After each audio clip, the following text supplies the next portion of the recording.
Summer, 217 BC. A Roman army of 30,000 men is marching straight into a wall of dense morning fog. They are completely unaware they have already walked into the largest ambush in military history. Ambushes are usually small-scale skirmishes, a few hundred men striking from cover.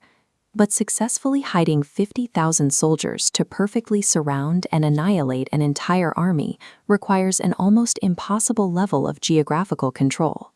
To get into position, Hannibal had to bypass heavily guarded Roman blockades by forcing his army through the flooded Arno marsh.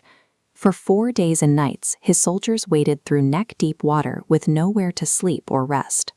The crossing cost Hannibal hundreds of men, his pack animals, and, due to a severe infection, the sight in his right eye. Surviving the marsh put Hannibal behind the Roman lines, but it didn't guarantee victory. To destroy the Republic's strength, he had to design a trap specifically for the man chasing him. Hannibal began by setting fire to the rich agricultural heartland of Etruria. He chose this valley specifically because it was the political stronghold of the Roman consul Gaius Flaminius. Flaminius was an arrogant politician who built his reputation by being aggressive and staying beloved by the Roman mob.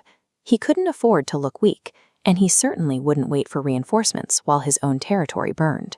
Enraged, the consul ignored every bad omen and the advice of his staff. He ordered his army to break camp at dawn and pursue Hannibal at a dead sprint, never sending scouts to check the high ground. By weaponizing the consul's own reputation against him, Hannibal ensured the Roman army would march exactly where he needed them, hurrying blindly into the terrain he had already chosen. Today, the northern shore of Lake Trasimene remains a natural bottleneck. This narrow strip of land is squeezed tightly between the water on one side and a ring of steep hills on the other. In 217 BC, the only road through this valley was a thin dirt track hugging the shoreline, with tight mountain passes sealing both the entrance and the exit. Hannibal positioned his best infantry, his African and Iberian veterans, at the far end of the valley. Their only job was to block the exit and serve as an anvil that would not move.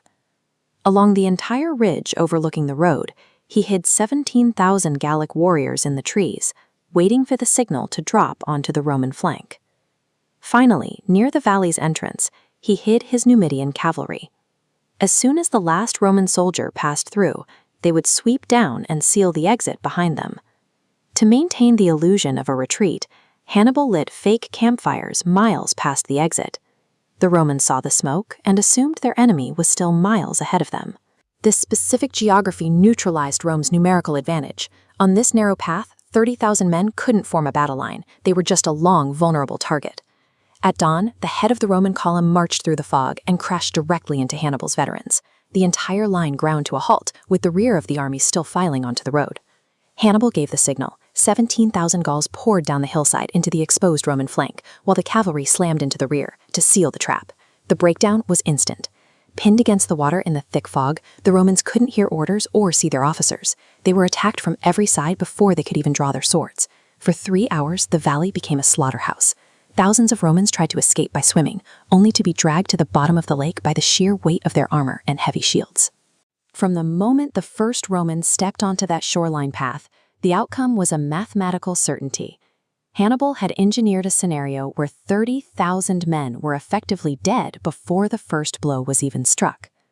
After the killing ended, Hannibal sorted his prisoners. He kept the Roman citizens in chains, but he freed the Italian allied soldiers immediately, without demanding a single coin for their return. This was a deliberate attempt to break the Republic's power by showing its allies that Carthage's war was with Rome alone. He wanted to dismantle the alliance network that supplied Rome with its endless manpower. To make matters worse, a relief force of 4,000 Roman cavalry riding toward the lake was intercepted and destroyed before they even knew the first battle was over. In less than a week, Rome lost its primary field army, its backup cavalry, and the unquestioned loyalty of its Italian territories. Panic flooded the Roman Senate. With 2 armies destroyed in 6 months, there was absolutely nothing standing between Hannibal and the gates of the capital. Rome reached for its oldest emergency measure. They abandoned the dual consul system and appointed a single dictator, Quintus Fabius Maximus, who adopted a strategy of forced patience, refusing to give Hannibal another battle at any cost. The catastrophe at Lake Trasimene proved that Rome's legendary brute force could be entirely undone by a commander who knew how to turn geography and human ego into weapons.